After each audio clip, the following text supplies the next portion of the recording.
Ya, jadi isar ini akhlak terpuji kalau perkara dunia. Kalau bukan perkara dunia, perkara akhirat, maka dia perkara yang tercela. Gimana isar akhirat? Ada soft depan kosong, antum kasih orang, udah antum aja. Nah, ini tercela. Isar dalam perkara akhirat adalah perkara yang tercela. Kalau dunia maka terpuji. Disuruh baca sama ustadznya ketika baca kitab, diisar dia malah isar. Udah antum aja yang baca, ana nyimak aja. Nah, ini jangan. Sebisa mungkin antum yang ambil masalah akhirat. Nah, untuk tamu tentu antum disukai untuk mengisar. Qala Allah Ta'ala berfirman, wa yu'thiruna 'ala anfusihim. Mereka nih orang-orang Ansor mengisar. Ya, mengisar orang lain daripada diri mereka sendiri. Itu tadi. Maka nanti kalau nggak salah ada kisah yang nanti akan disampaikan. Apa? Ini Novayat apa? Kalau nggak salah sampah. Terus Badar Lawannya Nadzofa. Kemudian kata penulis, Allah Ta'ala berfirman, wa yu'thiruna 'ala anfusihim walau kana bihim khassasah. Padahal mereka itu butuh, kata Allah. Mereka orang Ansar mengisar orang-orang Muhajirin padahal mereka itu dalam keadaan butuh yang sangat. Nah, tentu Muhajirin apa? Muhajirin definisi yang antum tahu? Muhajirin orang yang datang. Enggak, maksudnya kalau di zaman Rasul siapa? Orang-orang yang dari Mekah ke Madinah, datang dia. Kemudian Ansar orang-orang asli Madinah. Allah puji sifat isarnya Ansar di sini. Wa yasiruna 'ala anfusihim walau kana bihim khassasah. Ya. Nah, di sini terdapat teladan besar dalam menjamu tamu dari orang Ansar kepada Muhajirin.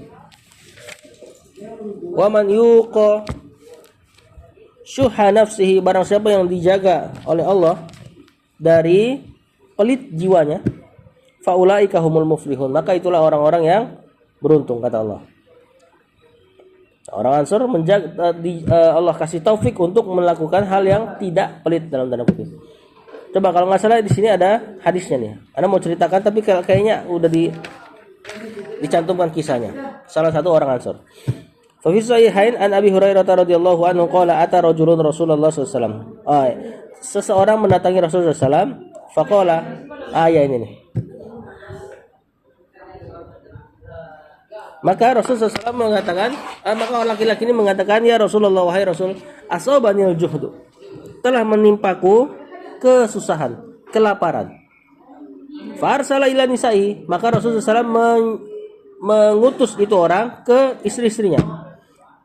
Ya, atau Rasulullah SAW yang pergi ke istri-istrinya, falam yajid indahunna syai'an. Ternyata istri-istrinya Rasulullah SAW pun enggak punya apa-apa. Ini keadaan zaman dulu. Ada orang minta Rasulullah SAW minta bantuan, Rasul pun enggak punya apa. Berarti sama keadaannya. Ya, keadaannya sama. Ala rajulun yudayyifuhu. Kemudian Rasulullah SAW mengatakan kepada orang-orang Ansar atau orang-orang para sahabat secara umum, ala rajulun yudayyifu hadhihi lailata yarhamuhullah. Tidakkah seseorang ada yang mau menjamu nih orang ini nih yang tadi datang ke dia, ya, malam ini yang niscaya Allah akan merahmatinya, kata Rasul gitu. Lihat, Rasulullah SAW tidak langsung lempar ke sahabat. Ini akhlak bagus nih. Dia lihat dulu, dia bisa gak bantu tuh orang. Tapi ternyata emang gak ada juga, makanya dia baru lempar ke sahabat. Nah, ini perlu ditiru akhlak ini nih. Kalau antum bisa bantu, kalau antum bisa gerak sendiri, antum gerak sendiri sebelum dilempar ke orang. Ya, jangan giliran yang sekiranya ada feedback balik kita gerak sendiri. Giliran yang nyusahin kita langsung lempar ke orang, open donasi. Nah, ini kurang-kurangin. Ya, giliran yang ada untungnya, misalnya nanti antum dapati dunia dakwah, menjadi khotib misalnya. Jangan tidur, saudara. Menjadi khotib itu kan antum suruh ngisi. Dan biasanya kaum muslimin kasih ongkos untuk antum. Ya, jangan kayak gitu dikejar-kejar. dakwah ini sifatnya fardu kifayah. Kalau bisa ada orang lain ngisi, mending dia. Jadi asas dalam dakwah itu, kalau bisa dia kenapa harus gua gitu loh. Paham nggak? Ini asas dalam dakwah. Nah, jangan yang kayak gini malah antum sikat semua. Mumpung gak ada khotib nih, ya kan? Udahlah nggak usah cari lah. Ntar juga paling padanya gua misalnya. Jangan seperti ini. Giliran ada permintaan daripada dai-dai di kampung minta Al-Quran, minta apa-apa, antum bisa nolong padahal, ya, antum malah oper ke orang. Kalau kayak gini dioper ke orang. Yang sekiranya ngeluarin duit dioper ke orang. Yang sekiranya datengin duit maju duluan. Nah, jangan seperti ini dalam dakwah nanti. Lihat Rasulullah SAW ketika didatangi seseorang minta untuk bertamu, minta makanan, beliau lihat dirinya di situ. Kalau dia sudah nggak bisa bantu, barulah dia katakan ke sahabat, ala rajulun yudaifu hadhihi lailata yarhamuhullah. Tidakkah ada seseorang yang mau menjamu dia nih malam ini aja, yang Allah akan merahmatinya, kata Rasulullah. Faqama rajulun minal ansor. Akhirnya berdiri salah seorang dari ansor. Pakai fa di sini. Pakai fa di sini. Huruf fa itu memberi faedah apa?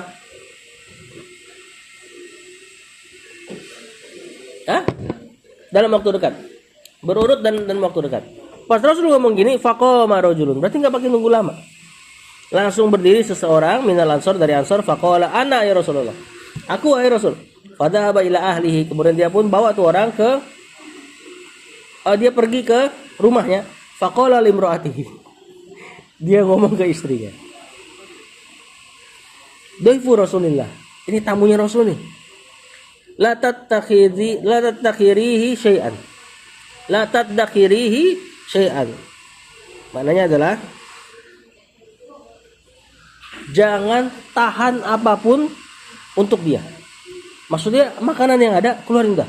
Tamunya Rasul nih. Faqalat wallahi, kata perempuan ini demi Allah. Ma indi illa qutus sayyibah. Aku enggak punya apa-apa lagi. Kata istrinya, demi Allah aku enggak punya apa-apa lagi kecuali makanan buat nih anak-anak kita nih. Antum bayangkanlah kondisinya tuh. Antum enggak punya beras, minimal punya duit. Bisa ke warteg dan sebagainya. Benar enggak? Ini di zaman mereka udah susah. Dia ketika suaminya bilang jangan tahan dikit sedikit pun ya, mau tahan apa lagi? Orang tinggal makanan bocah, kata dia gitu. Kemudian kata laki ini, faida aradas sibatu al-asya fanawimihim. Kalau sudah anak-anak minta makan, tidurin aja, kata suaminya. Subhanallah. Ya, kalau anak-anak mau makan, tidurin aja. Fanawimihim. Wa ta'ala, kemudian kau datang kepadaku setelah anaknya tidur. Wa atfi'i as-siraja, dan matiin lampu, kata suaminya. Fanatwi butunana al-lailata fafa'alat.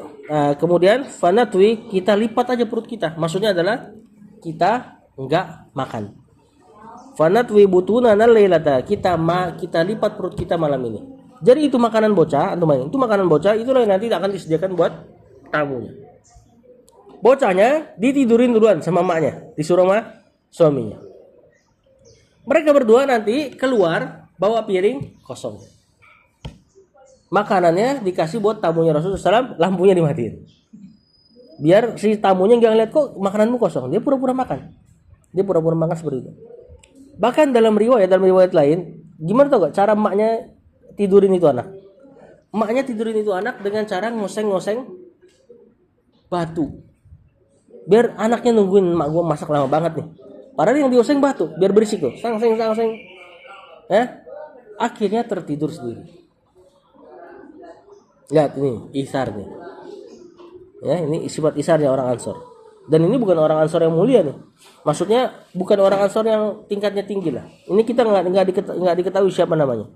Padahal orang Ansor ada Sa'ad bin Mu'ad, ada orang Ka'ab bin Malik, Sa'ad bin Ubadah, banyak orang-orang mulia.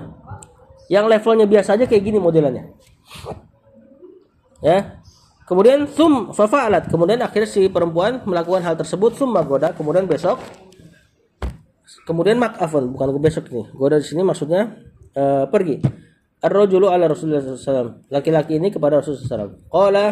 Faqala, Rasul mengatakan apa? Laqad ajiba. Sungguh ajiballahu, Allah telah takjub.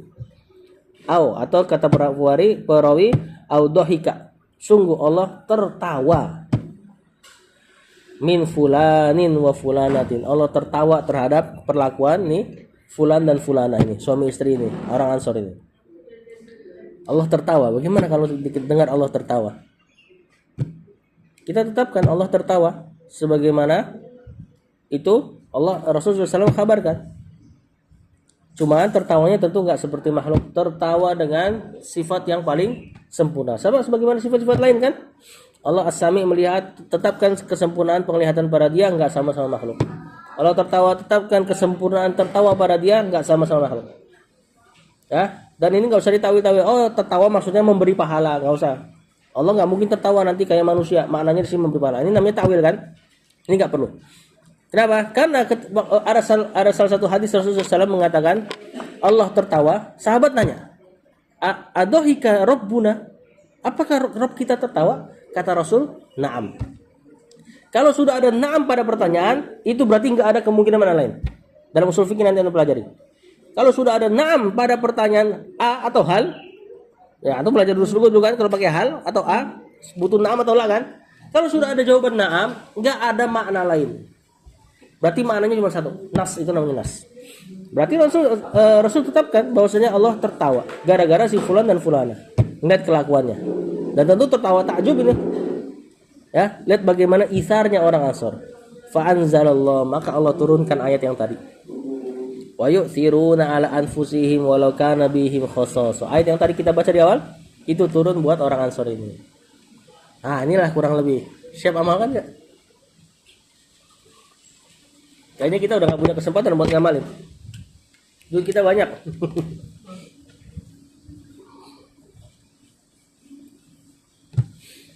Yang ketiga, an-niyatus shalihatu, niat yang baik. Niat yang baik dalam menjamu tamu. Fa fi sahihain an Umar bin Khattab radhiyallahu anhu qala huwa 'alal mimbar. Umar bin Khattab berkata dan dia dalam keadaan di atas mimbar. Sami itu Rasulullah SAW yaqul. Umar bin Khattab mendengar Rasulullah SAW berkata innamal a'malu binniyat wa innamal likulli imri'in ma nawa. Sesungguhnya amal itu sah hanyalah dengan niatnya.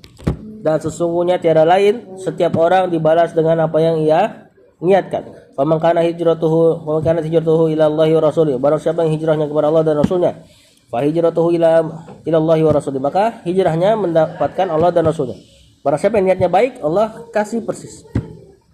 Faman kana hijratuhu ila dunya yusibuha, barang siapa yang hijrahnya kepada dunia yang dia ingin mendapatkannya, aimra'atin yankihuha, atau perempuan yang dia ingin nikahi, fa hijratuhu ila ma hajara ilaih, maka hijrahnya kepada apa yang dia inginkan itu.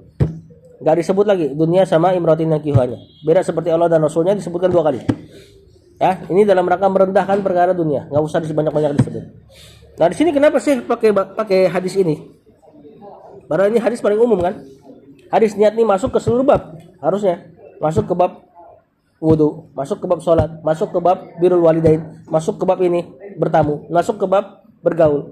Nah di sini cuma saya ingin ingatkan lagi, ya masalah menjamu tamu ini orang sering pelit pertama. Kalaulah dia tidak pelit, orang sering lupa niatnya. Misalnya lupa niat gimana? Rata-rata orang menjamu tamu itu membedakan perlakuan kepada tamunya. Contoh. Banyak kasus di hari-hari lebaran, ya mungkin antum mengalami itu. Ketika keluarga ngumpul, kan banyak orang-orang jauh, ya misalnya antum menjadi orang jauh pada tuan rumah yang biasanya tuan rumah itu kakak yang paling besar lah. Kemudian ngumpul semua tuh, om-om, tante-tante, semuanya jadi tamu gak? Semuanya jadi tamu kan? Bagi si tuan rumah ini kan? Cuma nanti biasanya yang terjadi di kita nih, naudzubillah, keluarga yang jauh tapi miskin itu perlakuannya beda. Dia suruh nyuci piring lah, dia suruh inilah.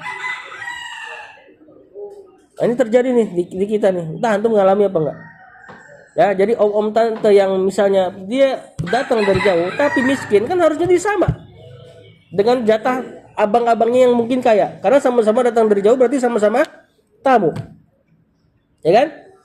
Tapi kenyataannya dia dari tukang suruh-suruh. Suruh cuci piring, suruh beli ini, suruh beli itu. Nah, ini karena lupa niat dalam menjamu tamu, niatnya ibadah. Ya, giliran yang kaya disambut. Begitupun tamu-tamu secara umum. Giliran kaya, dikeluarin semua. Dan yang tamu orang-orang pinggiran, yang termarginalkan ibaratnya, maka dia cuma keluarin aku gelas. Itu syukur-syukur dikeluarin. Kadang-kadang nggak dikeluarin sama sekali. Nah, ini nggak tepat. Maka diingatkan oleh saya, hati-hati. Jamu tamu ini, walaupun antum keluar duit, mesti keluar duit. Nah, tapi ingat niatnya itu ibadah. Niatnya ibadah. Jangan niat pamrih. Jangan mikir karena dia kaya, mudah-mudahan suatu hari dia masih ingat gua nih. Jangan seperti itu. Ya, giliran orang miskin dianggap enggak dikenal. Lihat bagaimana Nabi Ibrahim ketika menjamu dua orang yang enggak dikenal. Total-totalan, anak sapi dipotong.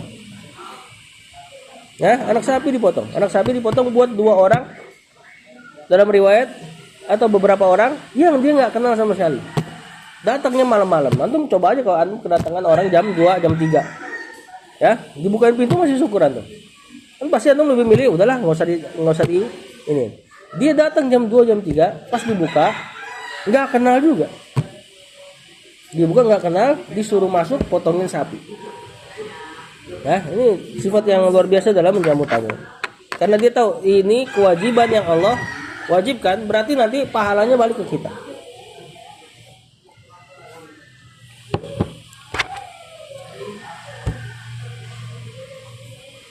Nah, makanya kata bersyarah di sini ada tahdzir, peringatan daripada mengharapkan dunia dengan amalan akhirat. Tadi menjamu tamu amalan akhirat ya? Amalan akhirat. Jangan harapkan balasan dunia dari si tamu yang antum jamu. Ya. Jadikan semuanya ladang pahala loh. Ketika antum menjamu tamu, jadikan semuanya ladang pahala.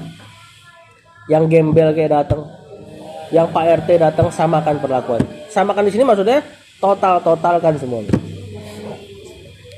Kemudian yang keempat,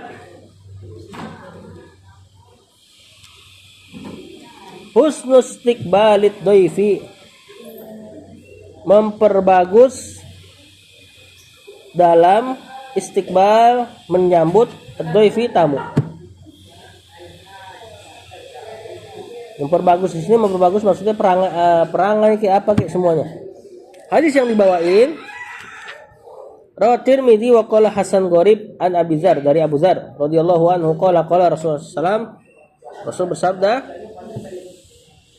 tabassumuka fi wajhi akhika laka shadaqatun. Senyummu di hadapan saudaramu bagimu sedekah. Nah, jadi maksud saya adalah ketika nyambut tamu jangan cemberut. Ya. Orang juga nggak enak makannya kalau cemberut. Antum sudah datang, tuan rumahnya cemberut, nggak enak makannya. Ya, perbanyak senyum. Di sini akhika ya, wajhi akhika. Kalau ada lafaz ikhwah dalam syariat kita, siapa nih maksud ikhwah? Kaum muslimin. Jangan ke akhwat ya. Dan akhwat senyum-senyum sendiri antum. Maksudnya akhika di sini maksudnya antum tidak terbatas tersenyum kepada kerabat. Seluruh kaum muslimin ada sedekah di situ. Fa fi sahihain, dalam dua sahih an Ibnu Abbas, dari sahih Bukhari dan Muslim dari Ibnu Abbas radhiyallahu anhu maqala lamma qadima wafdu Abdil Qais ala Nabi sallallahu alaihi wasallam.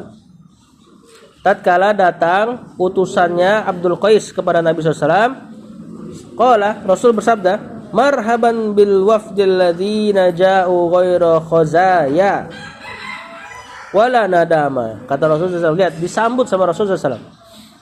Marhaban, selamat datang bil wafdi, kepada utusan alladzina ja'u, yang mereka datang ghaira khazaya, tidak ada kehinaan, wala nadama, dan tidak ada penyesalan. Ya, lihat bagaimana Rasulullah SAW menyambut tamunya. Selamat datang utusan yang datang tanpa kehinaan dan penyesalan. Digituin. Orang kalau digini kan senang pastinya. Ya. Fa fi sahihain, hadis yang lain, Aisyah radhiyallahu anha qalat, Akbalat Fatimatu. Akbalat di sini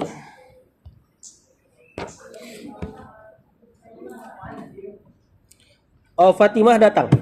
Tamshi, dia berjalan ka'anna mishyataha masyun nabi. Seolah-olah cara jalannya Fatimah seperti cara jalannya Nabi. Memang diriwayatkan Fatimah cara jalannya seperti jalannya Nabi SAW. Gimana cara jalan Nabi?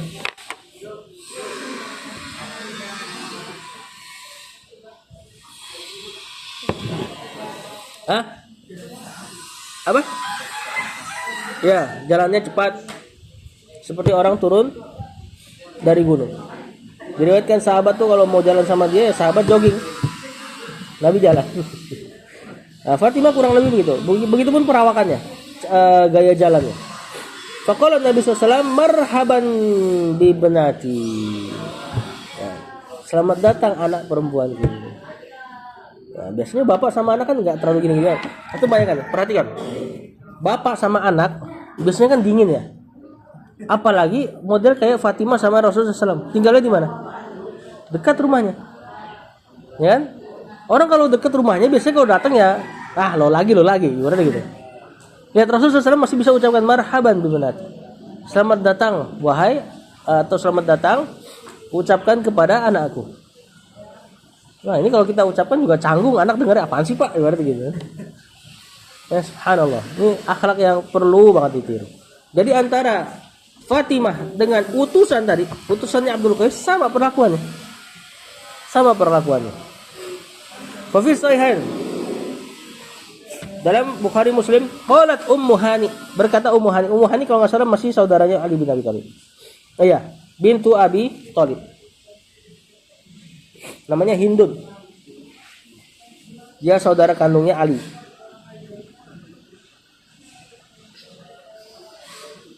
Masuk Islam pas Yaumul Fath, hari Fathu Makkah.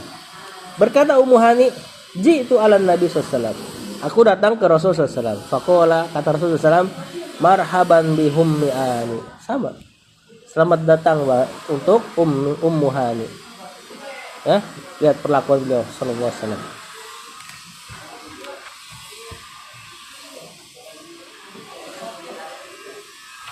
Ala kulli hal antum perbagus ketika menyambut tamu dari perangai baik, wajah yang berseri-seri, ya, atau ucapan yang mengesankan antum senang lah ketika dia datang. Walaupun kondisinya misalnya dia bukanlah orang yang kaya, bukan orang yang besar kedudukannya, tapi dia sudah datang kepada antum sebagai tamu. Dan ingat, tamu ini adalah menjamu tamu ini adalah hal yang Allah wajibkan atas tuan rumah. Berarti ada pahala udah. Mikirnya gitu aja. Ketika antum keluarkan biaya, pasti kan keluar biaya di situ, makan dan sebagainya. Nah, itu jadi pahala udah. Ingatnya gitu aja. Karena Allah wajibkan. Nah, pahala kewajiban besar atau kecil? Besar daripada hal yang sunnah. Kemudian yang kelima, taqdimu wajibit riyafati wa ikramud dhaifi. Mengedepankan tamu yang wajib, wa ikramud dhaifi, dan memuliakannya.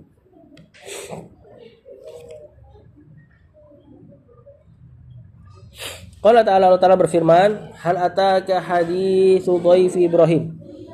Sudah datangkah kepadamu cerita tentang tamunya Ibrahim? Al-mukramin, yang dimuliakan. Maksudnya yang Nabi Ibrahim muliakan dia. Adrin ngapain gambar-gambar tangan? Idzaqalu alaihi, tatkala tamu-tamu tersebut datang kepada Ibrahim. Dari sini pakai dhamir jamak, ya bisa jadi lebih dari dua. Faqalu salaman, maka malaikat mengatakan salaman. Kenapa mansub? Kok bisa tiba-tiba mansub kalimat begini? Udah belajar maf'ul mutlak belum? Pokoknya kalau kalimatnya mansub begini, itu pasti jumlah fi'liyah. Enggak ada mubtada khabar, berarti ada fi'il yang sembunyikan. Niatnya cari yang selafaz sama lafaznya. Salaman berarti kurang lebih nusallimuka salaman. Kami ucapkan salam kepadamu. Ya. Qala, Nabi Ibrahim mengatakan salamun qaumun munkarun. Marfu. Berarti jumlah ismiyah. Alaika salamun qaumun munkarun. Kurang lebih niatnya seperti atau alaikum salamun qaumun munkarun. Ada perbedaan makna antara jumlah fi'liyah dengan jumlah ismiyah. Jumlah fi'liyah menjelaskan kejadian. Jumlah ismiyah menjelaskan keberlangsungan, ketetapan satu sifat pada mubtada. Misalnya ketika dikatakan salaman, berarti maknanya kami ucapkan salam kepadamu. Lihat, kejadian yang dijelaskan. Ketika Nabi Ibrahim mengatakan salamun, maknanya semoga keselamatan senantiasa atas kalian. Senantiasa. Terus menerus. Jumlah ismiyah gitu maknanya. Ya, maknanya langgeng. Subut wastimror, langgeng. Misalnya Anda katakan Ahmadullah. Apa artinya? Ahmadullah. Saya memuji Allah. Alhamdulillahi. Segala puji bagi Allah. Mana yang lebih langgeng? Hah? Yang pertama, yang kedua? Yang kedua. Atau menetapkan pujian bagi dia. Baik ada orang muji apa enggak, dia tetap terpuji. Kalau yang pertama, antum menjelaskan kejadian. Ahmadullah, aku menjelaskan, aku memuji Allah saat itu. Setelahnya? Enggak, ya kan? Sama kayak itu, ayat yang itu tuh. Surat Al-Jumu'ah, antum lebih hafal mungkin. Qul al-mautul ladzi tafirruna minhu. Gimana ayatnya? Benar enggak gitu? Benar enggak ayatnya pertamanya? Kata-kata. Gimana ayatnya, Adrin? Enggak, sebelumnya. Sebelumnya. Oh benar itu sebelumnya ya? Coba antum perhatikan ayatnya. Innal mautal alladzi tafirru gara minhunya.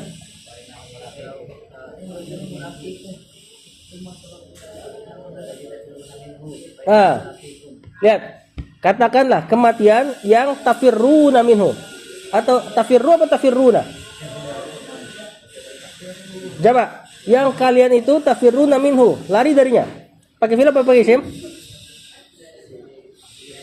Fi'il, tafirruna. Katakanlah wahai Rasul kepada mereka, kematian yang kalian lari darinya. Lari kata kerja kan? Fi'il. Fa innahu mulaqikum. Sesungguhnya dia itu mulaqikum, isim fa'il.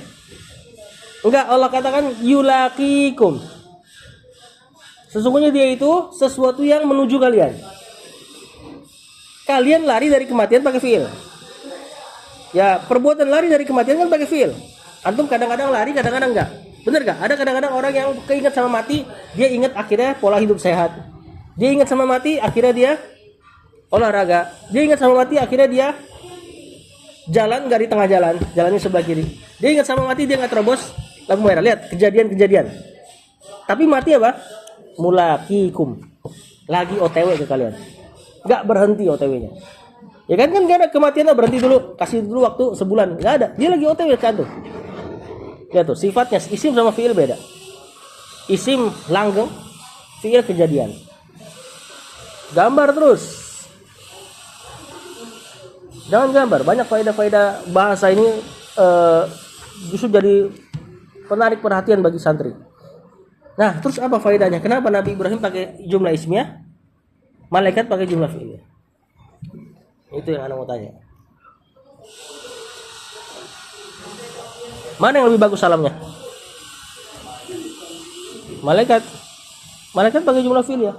Kami ucapkan salam kepadamu. Nabi Ibrahim bilang selamatan atas kalian. Nabi Ibrahim. Nah, di sini ada faedah juga bahwasanya antum ketika jawab salam usahakan lebih bagus daripada ketika diucapkan salam. Makanya antum sunahkan ketika diucapkan assalamualaikum, waalaikumsalam warahmatullah. Tambahin. Ya, kalau dia dua assalamualaikum warahmatullah, antum lengkapin. Waalaikumsalam warahmatullahi wabarakatuh. Kalau dia lengkap, gimana? Kalau dia sudah lengkap, antum nggak boleh tambah-tambahin kan? Waalaikumsalam warahmatullahi wabarakatuh wa maghfiratuhu wa barakatuhu dan seterusnya. Nggak boleh tambahin. Terus gimana cara melebihkan? Sebagaimana itu disunahkan dan diisyaratkan dalam ayat ini, antum jawab salam dengan hay'ah, dengan keadaan yang lebih daripada dia. Kalau dia cuma ngucapin sambil senyum, antum jawab salam sambil senyum plus sambil jabat tangannya. Paham nggak? Kalau dia ngucapin salam mukanya datar, balas dengan muka yang senyum. Pokoknya harus lebih deh. Jawab salam harus lebih. Faragha ila ahlihi. Kemudian Nabi Ibrahim pun menuju keluarganya. Di sini adalah Sarah, istrinya. Faja'a bi ijlin samin, dipotongin anak sapi. Ya, makan saat itu.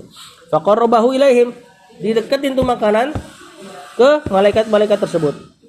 Qala ala ta'kulun, kata Nabi Ibrahim, kalian enggak makan? Ya, memang malaikat enggak bisa makan. Nah, dari situlah dia mulai enggak. Sampai dalam riwayat di dalam satu ayat Allah katakan Nabi Ibrahim itu udah ketakutan. Ini siapa nih yang gue masukin ke rumah nih? Malam-malam enggak makanin ini. Nah, ketika sudah mulai ketakutan barulah kata malaikat jangan takut. Kami adalah utusan yang akan mengazab Lut dan memberi kabar gembira kepadamu yang ini dengan Ishak. Akhirnya itu makanan enggak dimakan. Intinya apa? Nabi Ibrahim keluarin langsung, ya enggak tanya siapa, langsung dijamu. Dan itu kewajiban bagi tuan rumah untuk mengeluarkan yang ada. Ya, kalau ada sirup di kulkas jangan keluarin aku gelas. Udah habis, Hazim. Habis. Semuanya. Mantap.